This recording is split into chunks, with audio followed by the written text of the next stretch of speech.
Hello everyone, my name is Ella and I'm a Level 3 Digital Marketing Apprentice and I work for Exeter College.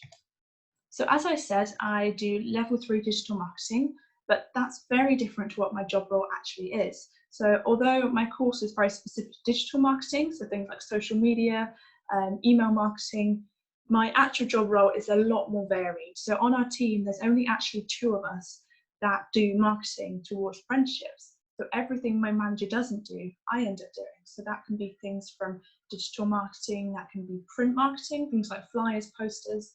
It can be things such as events. I manage a lot of events in the area, make sure we have everything ready, make sure people are going. I do things like presentations. So it's completely varied day to day, which is what I really love about my job. Talking about the recruitment process and finding your first apprenticeship, so my biggest advice is don't give up. It's very, very easy to get disheartened if you don't get an apprenticeship the first time. But what you have to remember is that when you're applying to an apprenticeship, it's not like applying to a college or a university. It's very much like applying to an actual job, which means that you may apply to multiple different ones before you find the right place. This might not be because of you. It could be because you're not right for the company, but it could also be because that company is not right for you.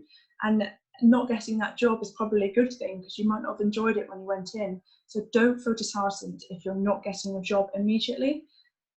I applied personally to maybe 30 different places before I got my job. That's completely normal and it's not something that you should ever be worried about. If you do want to get your job quicker, maybe spend a lot of time working on your CV. Make sure you're changing it for each employer because they can actually tell. I know you might think they can't, but when they're faced with maybe 20 or 30 CVs, it's very easy to spot out which ones are generic and which ones are more tailored to that company and they're more likely to be seen. Personally, my CV actually was one of the reasons that I got my job. So that might originally seem obvious, but what happened is on the day of the interview, I was really unwell and I couldn't come in, I couldn't do the interview at all. Luckily, because my manager really liked my CV, she agreed to wait a week and let me come in when I was better and re-interview. And then obviously I got the job. So if it wasn't for my CV, I wouldn't be here, I wouldn't have got this job. So it's really important to spend time on it. Going for your interviews, you are going to be nervous. Everyone's nervous when they go for their interviews, even people that have done hundreds of interviews before.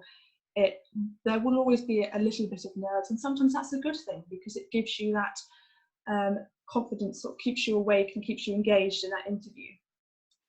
Employers do, however, know you are an apprentice. They know this might be the first job that you're ever applying to, and they will be interviewing you as such. They're not expecting it to be the best interview you've ever done in the world, and they understand that you might not have experience doing interviews. But to prepare as much as you can, make sure you do your research before.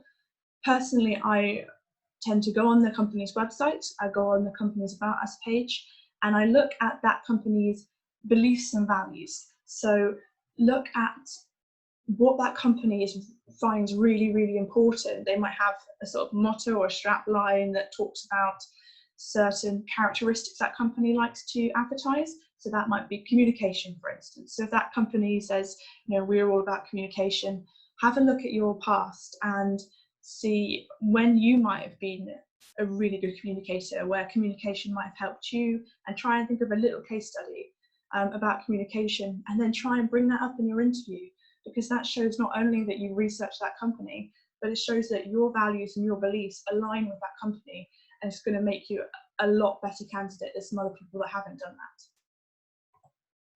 So personally, I obviously think apprenticeships are great, which is why I'm here, but one of the best things a lot of people that are really, really attracted to is the fact that there is no debt.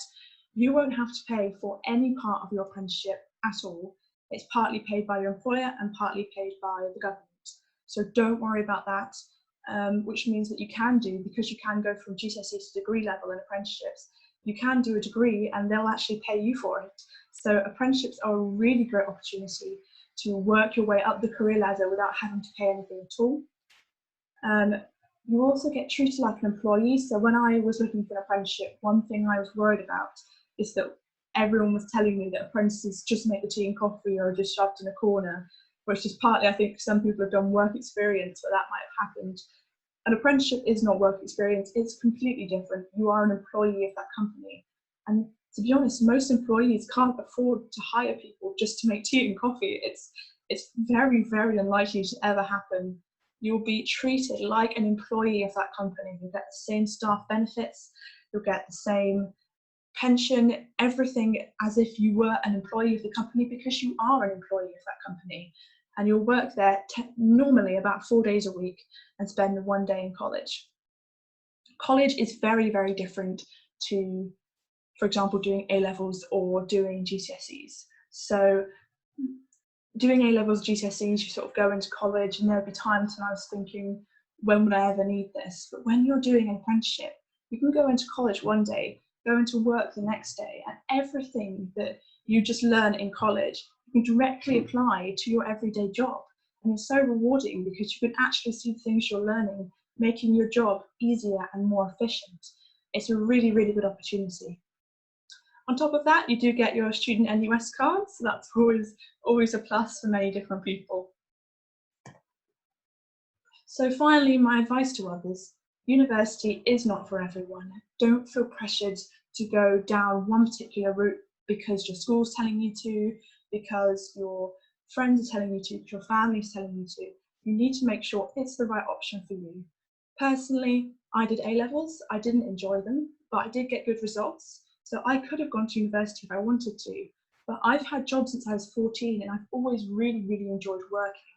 So an apprenticeship was just the perfect option for me because I was able to combine my love of working and learning on the job and sort of the academic side of going to college. So I go to college 1 day a week, and it's given me the chance not only to earn and to learn, but it's given me the experience. So not only am I coming out my apprenticeship with a qualification, I'm also coming out my apprenticeship with 2 years of experience in my job role in marketing, which is so valuable to employers, sometimes more valuable than the qualification itself. So that experience is what's really going to put you above the rest when we're going to look for jobs.